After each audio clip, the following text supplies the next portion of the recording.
I could replace you by dinner. You're not that special. Trust me, I've got many options. My girlfriend mocked, so I helped her test the theory and left. 3 months later, she's broke, jobless, and begging her options for rent money. Hey, Reddit. Long-time lurker, first-time poster here.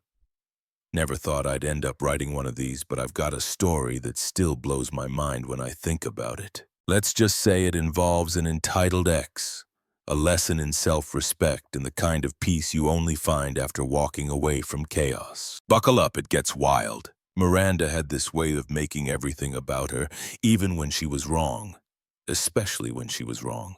We'd been together 1.5 years. Not long enough for me to call it forever, but long enough to realize that dating someone who thinks Instagram followers equal intelligence is a special kind of punishment. When we first started dating, she was funny and confident, but somewhere between hitting 10,000 followers and discovering Canva templates, she turned into a full-time expert on everything. It got to the point where I couldn't tell if I was dating her or just being cast as an audience member in the Miranda show. That Thursday night, I came home to find her sitting cross-legged on the couch, laptop open, wearing one of my hoodies, which she called hers now. She was grinning at her screen like she'd just solved world hunger. "Guess what?" she said, flipping the laptop around like she was about to show me the cure for boredom. "I booked us for my cousin's graduation party in Utah. It's next weekend." I blinked. "Booked us?" "Yeah. Flights, hotel, everything. It's going to be so fun." "Did you check with me first?" I asked, trying to keep my voice even. Her smile dropped instantly. "Check with you for what? For whether I can get time off work?" She rolled her eyes, sighing like I just asked her to explain gravity. "Malcolm, you're a man. You don't get to have an opinion on stuff like that." I froze. "Come again? You heard me," she said, folding her arms. "You guys love controlling everything." So for once, I made a decision. I leaned on the back of the chair, smirking. "Cool. Guess I'll use my voicelessness to pack my own bags then. Where are we staying? Your ego or reality?" Her jaw dropped. "Wow, real mature. Just matching the energy." She scoffed, pretending to go back to her laptop. "You're overreacting. You always do this, Malcolm. You twist everything to make me look bad." "No, Miranda," I said, grabbing a glass of water from the counter. "You do that part on your own. I just narrate it." That one landed. She glared at me like she wanted to throw the MacBook. "God, you think you're so much smarter than me, don't you? Smarter number. Just less allergic to common sense." She stood up, arms crossed. "You think you're my only option? There's plenty of fish in the sea." She looked me up and down. "I just happened to settle for the smallest one." I chuckled. "Good thing I'm not relying on your validation." She laughed, too loud, too fake, and stormed off to the bedroom. Door slam, classic Miranda exit. I sat on the couch staring at the TV that wasn't even on. It hit me that I wasn't angry, not really, I was just done. Like someone finally turned the volume down on the chaos and I could hear myself think again. The rest of the night I replayed everything in my head. Every snide remark, every "you wouldn't understand," every time she'd called me boring because I preferred reading to clubbing. She always acted like she was auditioning for some invisible panel of judges trying to prove she was the hottest, smartest person in the room. And if that meant cutting me down in the process, so be it. Once we were at a small dinner with her friends, her content creators as she called them. I made an offhand comment about saving money for a house someday. Miranda smirked and said loud enough for everyone to hear, "Malcolm thinks owning a house makes you superior. Isn't that cute?" I looked at her friends, then back at her. "Yeah, I know. I should have just bought followers instead. Way better investment." Her friends burst out laughing. She didn't. That was the first time I noticed her eyes lose that fake sparkle. Tonight felt the same, like the moment someone realizes the mirror isn't flattering them anymore. Around midnight, she came out pretending nothing happened. "So you're still mad?" "Nope," I said, scrolling through my phone. "So you're okay with Utah?" "Nope," she huffed. "You're impossible. And you're entitled," I said without looking up. "Guess we both have hobbies." She stomped back to the bedroom, muttering something about men being fragile. I smiled to myself. I wasn't fragile, I was free. That night, lying in bed, I realized something simple but heavy. I wasn't in a relationship. I was running a daycare for a grown woman who thought self-awareness was optional. And the worst part, I'd let it happen. Not anymore. Next time she'd try to pull her, "You're a man, you don't get to have an opinion" act, I'd give her something to have an opinion about. My exit. That thought stuck with me the whole night. When I got up the next morning, Miranda was already gone. Probably at some overpriced coffee shop pretending to work. For the first time, I noticed how quiet the place was. Peaceful almost. And that peace hit me harder than any argument we'd ever had. I started thinking about how much I'd actually been doing for her. Groceries. Always me. Rent. I covered more than half, even though the lease was in her name. Utilities, my card. Every time she'd say, "Babe, can you spot me till next week?" It really meant pay for it because I bought fake eyelashes again. But now that the lease was under her name, thank God for that. Leaving would be easy. No legal strings, no messy debates about furniture. She could keep the apartment. She could also keep the bills. I sat down at my desk, opened a notepad, and typed at the top. Operation Reality Check. Step 1, get out. Step 2, cut the freebies. Step 3, let her meet her options. While I was planning, a memory popped up. The night she tried to humiliate me in front of her friends. We were at some downtown rooftop place her influencer buddy had invited her to, which really meant she begged to tag along and pretended it was exclusive. Her friends were all sipping sparkling water and pretending they ran businesses. One of them asked what I did, and when I said it's support, Miranda smirked. She said, "Malcolm doesn't really get the whole luxury thing. He's more of a buy-it-on-sale type." I could have let it slide, but her smug tone did something to me. I leaned back and said, "Yeah, I don't get luxury, I just pay for it." Silence, then laughter from everyone but her. She went pale. I didn't even have to look at her to know she was fuming. She spent the rest of the night scrolling through her phone like it owed her an apology. That's when I realized her pride mattered more than the relationship ever did. And that was the same pride I was about to crush. Without lifting a finger, that Friday while she was out consulting, which I later found out meant taking selfies at Target, I got to work. First stop, our phone plan. She was still on my family plan because it's just easier. Logged in, removed her line, done. She could go get her own number, her own bill, her own reality. Next, the gym membership. The one she loved to brag about but rarely used for anything other than mirror selfies. Canceled streaming services, logged her out of everything, changed all the passwords. Then I packed my stuff first. The TV, the gaming console, my coffee maker, clothes, tools, and the good bed sheets, all mine. I left her things untouched, even the tacky pink rug she bought for aesthetic. The apartment almost looked empty after I was done. It was weirdly satisfying. Every drawer I emptied, every item I packed felt like pulling my energy back from a black hole. While I worked, I called my best friend Danny. "Yo," he answered, "you sound like you're either getting arrested or finally leaving that girl." "The second one," I said, grinning. He whistled. "About damn time, my couch is ready for your freedom party." "I'm not crashing there," I said. "You still got that extra room?" "Yeah, man, when? How's this weekend?" He laughed. "You serious?" "Dead serious." "Good, I'll stock up on snacks." By the time Miranda got home that evening, I was gone. The apartment looked half empty, TV stand bare, closet missing my clothes, coffee maker gone. On the kitchen counter, I left a note. "You're right, you've got options. Here's your chance to use them. Rent's due on the 1st, good luck." And I signed it with the little smiley face. I locked the door from the outside, dropped the keys through the mail slot, and didn't look back. At Danny's place, I felt like I could breathe for the first time in months. He had already set up my old gaming chair in his living room like a throne. "Welcome to freedom, my guy," he said, handing me a soda. "To no more influencer drama and zero, you don't get to have an opinion speeches." "Cheers to that," I said, clinking cans. We played video games until 2 a.m., laughing the whole time. For the first time in a long time, I wasn't waiting for someone to yell from another room, "Malcolm, can you do this for me?" The silence was beautiful. The kind of silence that doesn't feel empty. It feels earned. That night, as I lay on Di's couch, scrolling through my phone, I opened Miranda's Instagram out of habit. She had just posted a story. Her dinner captioned, "Queen don't need permission." I laughed. Yeah, queens don't need permission, they just need rent money. The next morning, my phone looked like it had survived a war. 22 missed calls, 17 texts, 3 voicemails, all from Miranda. Even though I'd already removed her from my phone plan, she clearly found other ways. Malcolm, this isn't funny. Why is the apartment empty? Where are you? You can't just leave like that. Be an adult. The irony almost made me choke on my cereal. I put my phone face down and went back to my food. The peace in Dee's apartment was unreal. By 10 a.m. the call started again. Then came the voicemails.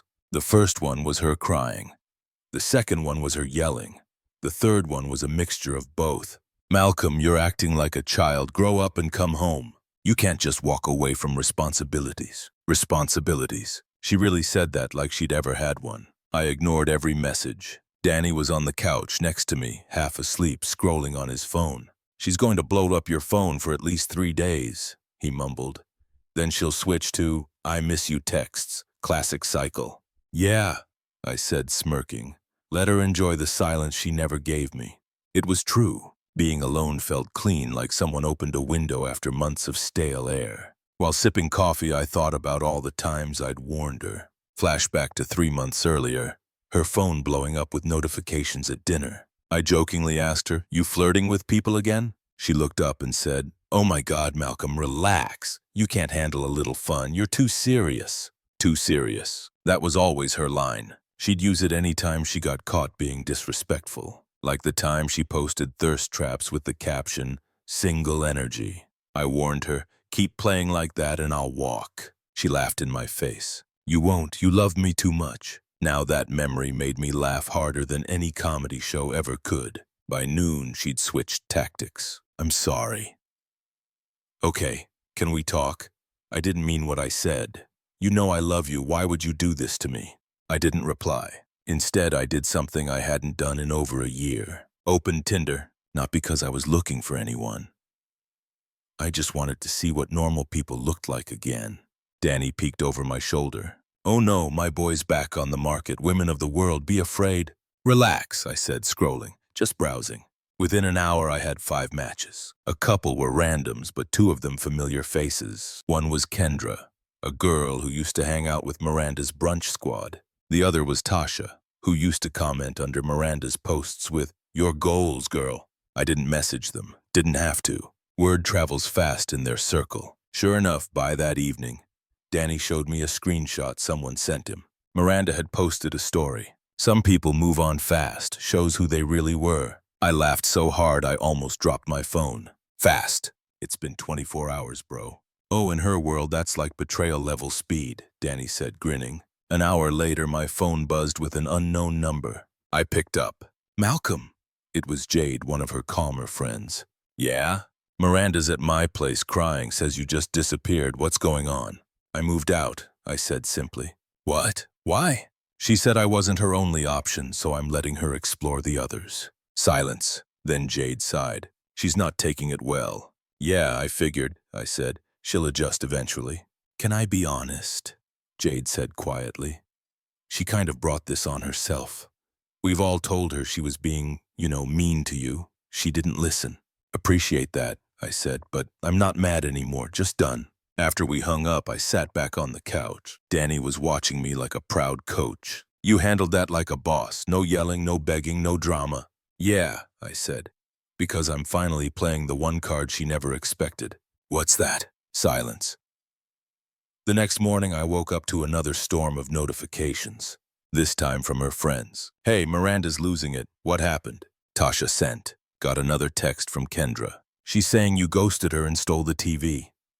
Also, I matched with you on Tinder. LOL. Small world. I chuckled. I hadn't even said anything to Kendra yet, but that one text told me everything I needed to know. Miranda's perfect image was starting to crack. Later that day, Danny came home from work and tossed me a soda. So what's the move now? Nothing, I said. Let her keep talking. The more she talks, the more people see who she really is. Cold, he said with a grin. I like it. That night, while we were gaming, my phone buzzed again. Same number as before. Malcolm. It was Miranda. She'd borrowed Jade's phone. Malcolm. It was Miranda. She'd borrowed Jade's phone. I sighed. Hey, Miranda. What is wrong with you? She snapped. You can't just leave me like this. You're acting like a psycho. I'm not acting like anything, I said calmly. You said I wasn't your only option, remember? I'm giving you the space to find the others. There was silence on the line. Then, you're such an... Miranda. I hung up before she finished. 2 hours later, Jade texted me again. She's crying again. Says she can't pay rent. I told her to chill.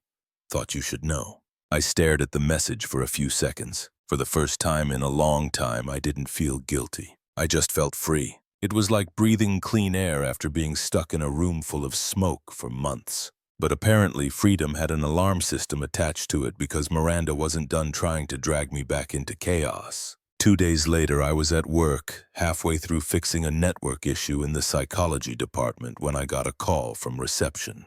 "Hey, Malcolm," the receptionist said hesitantly. "There's a woman here asking for you. Says her name's Miranda." I froze. "Describe her." "A tall, long brown hair, big sunglasses, very loud." "Yep, that was her." "Yeah, I don't know a Miranda," I said flatly. "Please ask her to leave." "Copy that," she said, trying not to laugh. I peeked out my office window a few minutes later, and sure enough, there she was in the lobby, waving her hands and arguing with security. She was pointing toward the elevators, shouting my name. "Malcolm, you can't just ignore me. We need to talk." Security escorted her out while students filmed the whole thing. I just stood by the window watching her stomp across the parking lot like an angry toddler denied candy. 10 minutes later, my phone rang again. Unknown number. Against my better judgment, I answered. "Malcolm, it's Mrs. Karanson," her mom said softly. "What's going on with you and Miranda? She came home crying." "Hi, Mrs. Carson," I said, polite but tired. "I moved out." "Moved out?" "She said you just disappeared. She also said I was the man who doesn't get to have an opinion," I replied calmly. I decided to test that theory. "Oh, Malcolm," she sighed. "She's saying she can't afford rent." "I know," I said. That's between her and her landlord now. She didn't mean to hurt you," she said gently. "I believe you," I said. "But meaning well doesn't pay bills and it doesn't fix disrespect." There was a pause. "You're a good man, Malcolm. I'm sorry for, well, everything." That one actually surprised me. "Thank you, Mrs. Karenson. I hope she learned something from this." "I hope so, too," she said quietly. After that, I figured the storm would calm down. I was wrong. By evening, Miranda was in full performance mode on Instagram. Some men can't handle strong women. The comeback will be legendary. Every caption screamed desperation disguised as empowerment. Danny looked over my shoulder as I scrolled through her feed. "Bro, she's one inspirational quote away from selling pyramid scheme vitamins." I laughed. "Let her. She's trying to convince herself more than anyone else." Meanwhile, I posted what I actually enjoyed. Gym selfies with no filters, movie nights with Danny, gaming clips, no drama, no subtweets, just peace. And it drove her insane. Every time I posted, someone from her circle would message me like, "She saw your story, she's fuming." Good. Then Danny got that particular glint in his eye, the one that usually meant I should start preparing bail money. "Bro," he said, spinning around in his chair, "hear me out." "Already nervous," I said. "I'm making a Tinder profile, fake one, just to mess with her." "Danny, no." "No, listen, she wants options. Let's give her one." Before I could stop him, he was already typing. New profile, new photos, some random stock photo guy in sunglasses. Name Randy, 29. Bio, entrepreneur, loves travel and confident women. "Perfect," he said. "Exactly her bait." Within an hour, Randy matched with Miranda. He showed me his phone like a proud scientist revealing a new discovery. Boom, she swiped right. "No way," I said, leaning closer. "Already?" "Oh yeah."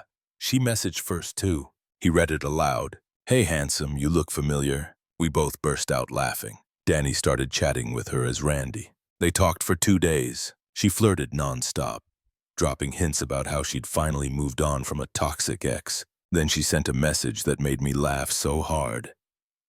I dropped my controller. "Already found my replacement." Of course, she sent the same text to me like clockwork. I didn't even reply. Danny just grinned. Hook, line, and delusional sinker. They planned a date. Saturday, 7 p.m. Fancy outdoor restaurant downtown. When the time came, Danny sat in his car across the street, sipping a soda like it was popcorn at a movie. He watched her arrive, heels, bright dress, hair done, scanning every guy who walked past. At 7:20, she texted Randy. "Hey, I'm here. Table for 2. Danny typed back. "Saw you from a distance. Didn't expect you to look so different in real life." I'll pass. A few seconds later, her body language changed completely. She froze, reread the message, and then her face crumpled. She started pacing, muttering, then shouting. She yelled something like, "Are you kidding me?" and threw her napkin on the ground. People were staring. The waiter tried to calm her down. She stormed out crying, bumping into a waiter and knocking over a chair on the way out. Danny filmed the whole thing from across the street, laughing so hard the camera shook. He sent the video to me with the caption, "Nobody messes with my best friend." When I saw it, I laughed until my stomach hurt. "Bro," I gasped. "You're insane." He grinned. "Nah, I'm loyal." The next day, Miranda posted another story. Some people fake being nice, but karma never lies. I just smiled. Karma didn't lie. It just had Danny's sense of humor. That night, sitting on the couch with a beer in hand and the sound of laughter echoing from Di's room, I felt lighter than I had in years. Not because she was embarrassed, not because I'd won, but because for the first time, I didn't care what she did next. The weight was gone completely. For about a week, everything was quiet. Too quiet. Which, with Miranda, meant she was planning something. Sure enough, one morning, I woke up to Danny standing in my doorway holding his phone like it was radioactive. "Bro, you might want to see this." I took it. There it was. A Facebook post, 3 paragraphs long, written by none other than Miss Strong, independent woman herself. "Some men manipulate you with money. They pretend to be generous, but really it's control. That's called financial abuse. I lost everything because I trusted the wrong person." She'd even attached a photo of herself looking sad on her couch. I laughed. Financial abuse? She didn't even pay for her own Hulu. Danny snorted. "Bro, she couldn't abuse a free trial." For a minute, I actually wondered if people would buy her story. But then I remembered this is the same woman who once made an Instagram reel bragging about how her boyfriend spoils her because she deserves it. Sure enough, by noon, her old post started resurfacing. Screenshots everywhere. People commented things like, "Didn't you say he paid for everything because you manifested a provider? Girl, you called him your ATM 3 months ago." It was beautiful. Watching her trip over her own lies in real time was like free entertainment. But Miranda wasn't done embarrassing herself. The next weekend, one of our mutual friends, Laya, hosted a small get-together. I didn't plan to go, but Danny insisted. "Come on, man, she's not going to show. Plus, there's wings." He said wings like it was a peace treaty. So I went. Big mistake. Well, entertaining mistake. Halfway through the night, the door slammed open, and in she walked. Miranda, full makeup, oversized sunglasses indoors, and the kind of entrance that screamed, "I need attention more than oxygen." The room went silent. "Oh, look who decided to show up," Danny muttered under his breath. Miranda spotted me across the room and locked in like a heat-seeking missile. "Malcolm," she started, voice trembling like she was rehearsing for a soap commercial. "How could you do this to me?" I didn't even look up from my plate. "Do what exactly?" "You ruined my reputation," she yelled. "Everyone's talking about me like I'm some gold digger." Danny coughed. "Wonder why?" She spun toward him. "Stay out of this, Danny." He raised his soda can like a toast. "You brought me into it the moment you showed up uninvited." The room chuckled. She realized nobody was defending her. Even Leia looked uncomfortable. "Maybe if you treated people with respect, they'd respect you back," I said calmly. Miranda's face flushed red. "You think you're so perfect, don't you?" "No," I said. "I just think I pay my own bills." The laughter hit her like a slap. She stormed out, mumbling something about fake friends. A week later came the Utah graduation party. Remember the one she booked without asking me? Well, she went alone, and from what I heard, it was a disaster. Alyssa, her cousin, texted me out of nowhere. "Hey, Malcolm, just curious. Are you and Miranda still together?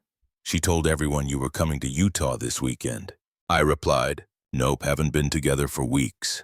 Within hours, drama erupted in their family group chat. Miranda had been bragging for days about her perfect boyfriend. Even claimed I paid for the hotel. Turns out she never even booked it. She'd planned to crash with relatives and pretend I was running late. Alyssa exposed her lies mid-party. Miranda ended up crying in the bathroom while her aunt chewed her out for embarrassing the family. And somehow that wasn't rock bottom yet. 10 days later, I was in line at a coffee shop waiting for my drink, scrolling my phone when I heard a voice behind me. "Malcolm." I turned. It was her. She looked tired, puffy eyes, messy hair, the fake confidence fading. "Miranda, we need to talk," she said. "No, we don't." "Yes, we do," she snapped. Then her eyes flicked around, noticing the people nearby. "Actually, I should just say it here." Before I could stop her, she raised her voice. "I'm pregnant." The cafe went silent, heads turned. I blinked. "Okay." She put a hand dramatically over her stomach. "It's yours." I couldn't help it. I laughed loud. "Miranda, we haven't slept together in over 2 months." She hesitated. I have late cycles." "Yeah," I said, leaning closer. "Then go to the bathroom because you're not pregnant. You're bloated." The barista snorted. Someone near the counter laughed out loud. Miranda's face turned crimson. "You're disgusting," she hissed. "And you're delusional," I replied calmly. "Now, if you'll excuse me, I have a latte waiting." I picked up my drink, nodded to the barista, and walked past her like she was invisible. As I left, I heard her yell something like, "You'll regret this," followed by more laughter from the customers. When I got outside, Danny called me. I told him what happened. "Brother, did she really just fake a pregnancy in public?" "Yep," I said, sipping my coffee, and I told her to use the bathroom. He was laughing so hard he had to hang up. That night, someone sent me a screenshot. Miranda's latest story was gone. Her entire account had gone private. The meltdown was complete, and for the first time, she wasn't the one laughing. But apparently, humiliation didn't cure delusion.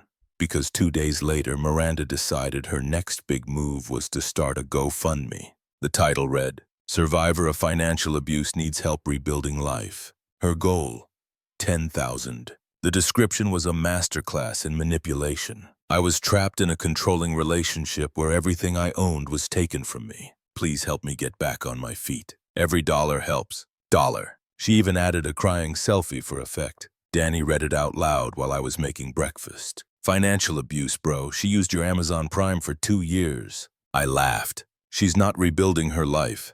She's rebuilding her Starbucks budget. By day 2, the GoFundMe had a whopping $73, and that was from her mom. The comments were brutal. "Girl, maybe get a real job. So he paid your bills and that's abuse now? This is embarrassing. Delete this." She did.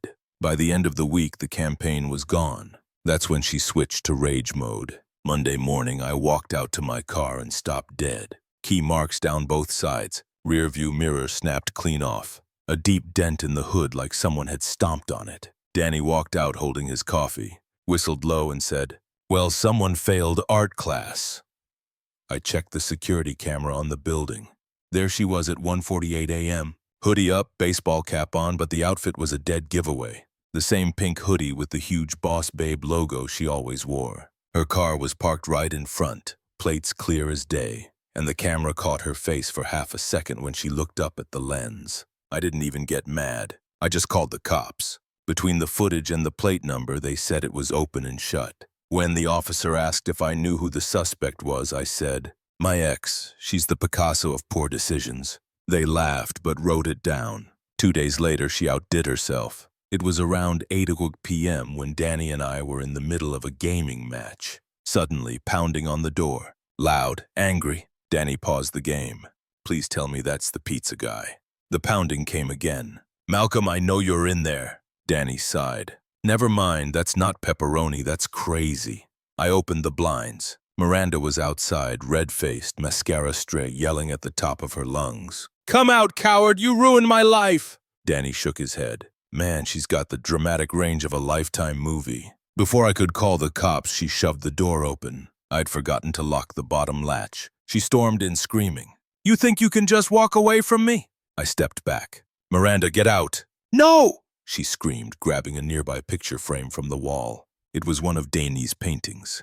A simple, abstract piece, but it was his favorite. She hurled it against the wall. Glass shattered everywhere. Danny froze, eyes wide. "Oh, man," he said, voice flat. "That was my favorite painting." Miranda spun toward him. "Shut up!" Then she grabbed one of the glass shards from the floor, turned to me, and pointed it like a knife. "You don't get to ignore me." Dee's voice dropped its usual sarcasm. "Put that down, Miranda." She took a step closer. "You destroyed my life." I kept my voice calm. "You did that all by yourself." Danny was already dialing. "Yeah, hi, we need police at—" Before he could finish, she swung her arm. Not at me, just wildly. The shard sliced the air a few inches away. That was enough. Danny yelled, "Back up, bro!" and stepped between us like some kind of sarcastic Secret Service agent. "You really thought this was a good idea?" he said to her, holding up his phone. "Because the police are literally on their way right now." Miranda froze. For the first time, she looked scared. When the siren started echoing down the block, she panicked, dropped the shard back toward the wall, muttering, "I didn't mean to. He made me—" The cops came fast. 2 officers stepped in, saw the glass, the dented frame, the mess, and immediately restrained her. She screamed the whole time, "He's lying! They're all lying! He ruined me!" I stood there silent while they cuffed her. Danny leaned against the wall, shaking his head. "Well, that's one way to get attention." The officer turned to me. "You okay, sir?" "Yeah," I said, "just tired." "Would you like to press charges?" I nodded. "Absolutely." They took her away. I'll never forget the sound of her voice fading down the hallway. After they left, Danny started sweeping up the glass. Man, I knew she was unhinged, but this, next level, I'm adding a deadbolt. "Add 2, I said. He looked over his shoulder. "You filing a restraining order first thing tomorrow?" And I did. I walked into the courthouse, handed them the police report, the video from my security camera, and the photos of my car. The judge didn't even hesitate. Approved an ex parte temporary restraining order and set a hearing for 2 weeks out. When I got home, Danny was waiting by the door pretending to scan the parking lot like a bodyguard. "Sir," he said in a fake, deep voice, "the perimeter's clear, ex-girlfriend activity 0. I chuckled. "Appreciate the service." He grinned. Part of the roommate package comes with sarcasm and protection. That night we sat on the balcony, pizza boxes open, watching the streetlights flicker. "Crazy thing is," Danny said, "you didn't even do anything wild. You just stopped helping her destroy herself." "Yeah," I said quietly, "and she couldn't handle that." He nodded, raising a slice. "To peace and police reports." I clinked my soda can against his. To peace. For the first time, I actually believed it. Months passed and life got quiet in the best possible way. No drama, no police reports, no 300 a.m. screaming fits, just peace. I woke up early, hit the gym before work, came home to a clean apartment, and slept like a human instead of a hostage. Work started going better too, without chaos draining me. I was focused. I fixed a whole network issue that had been driving the IT team nuts for months. My boss called me into his office and said, "Malcolm, you've been killing it lately. Let's talk promotion." That was the day I realized how much energy I'd wasted babysitting someone who didn't even respect me. Meanwhile, Danny had turned the apartment into what he proudly called the Bachelor Palace. Gaming setup, surround sound, mini fridge stocked with energy drinks, not a throw pillow in sight. The living room was a perfect balance between chaos and comfort. Every Friday we'd order pizza, fire up the console, and talk trash like teenagers. It wasn't glamorous, but it was ours. Around that time, I ran into Kendra, one of Miranda's ex-friend, the one I'd accidentally matched with on Tinder months back. We met for coffee, mostly out of curiosity. We talked for hours. She told me she'd stopped being friends with Miranda long before the big meltdown. "She got too fake," Kendra said. "Everything was competition with her, even friendships." I laughed. Sounds about right. We started seeing each other more after that. Nothing forced, no games, no weird power struggles. Just real. While my life was getting better, Miranda's was going up in flames. I didn't go looking for updates, but they found me anyway. One of her old friends messaged Danny on Instagram saying, "You won't believe this. Miranda got evicted. Apparently after the vandalism charge, she lost her job. Her parents took her in temporarily. But that didn't last long either because she borrowed her dad's credit card to buy plane tickets to some influencer retreat in Arizona. They kicked her out. Now she was living with some sketchy guy she met online. The same friend said the guy was weirdly controlling, but Miranda insisted he believed in her potential. Danny looked up from the message and said, "That's rich." She downgraded from stable to sketchy real fast. I didn't even react. I just nodded. "I didn't destroy her," I said finally. "I just stopped saving her." And that was the truth. All I'd done was stop being her safety net. Once I was gone, gravity did the rest. One evening, Kendra came over with groceries and that easy smile that made everything feel calm. She looked around the apartment and laughed. "You two really turned this place into a man cave." Danny popped his head out of the kitchen. "Correction, a clean man cave. We vacuum now." She grinned. That's progress. We spent the night cooking, joking, playing music. Simple good energy, no drama. Later, after Kendra left, Danny and I sat on the balcony again. The city lights stretched out below us, and for once the world felt still. "You ever think she'll try to come back?"